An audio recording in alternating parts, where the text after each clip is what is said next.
the title confuse you? What happened? How did the American Civil War lead to the other Chernobyl, the biological Chernobyl of Central Asia?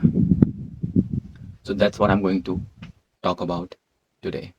There's one friend of mine who is amongst the smartest folks that I have met. His name is Pratik, and he always asks me this one question. He asks, Varun, what will happen when we run out of water?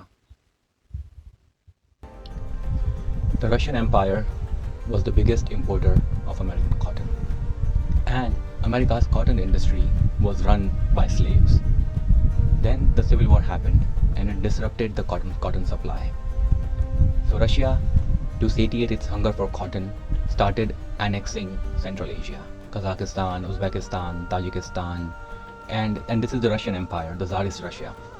So they quickly conquered these lands and they converted them to their protectorates and started farming cotton.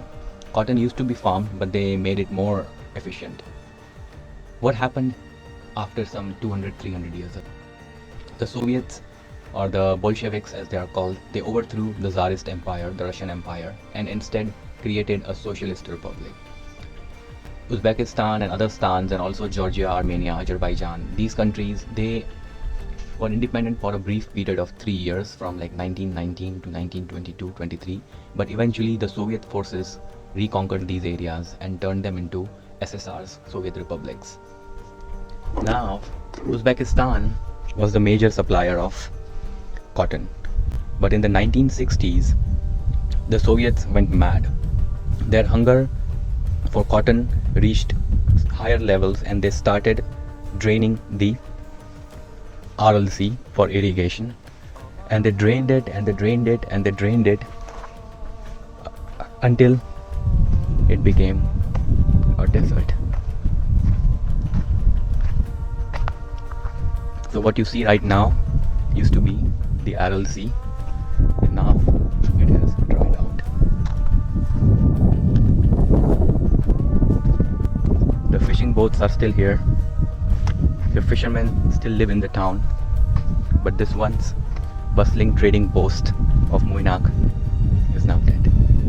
There is no Aral Sea here.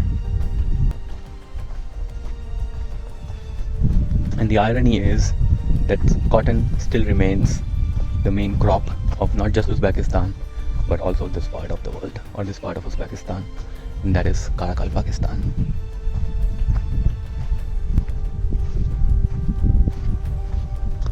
So maybe this will be the future of the world in not too many decades, when we will run out of water and eventually it will all just be rust that remains.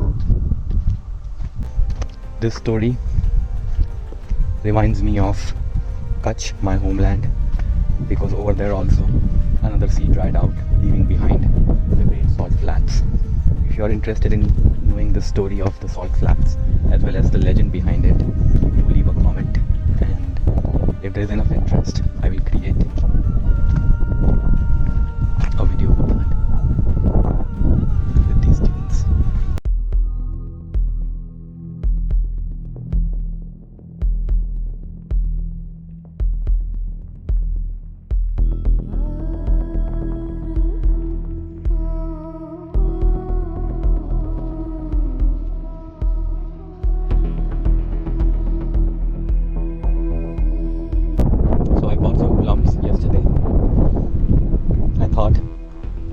One day the world will come to an end, and then there will be a great flood which will bring Adam and Eve to Aral Sea, and maybe they'll find their Eden built by these plants.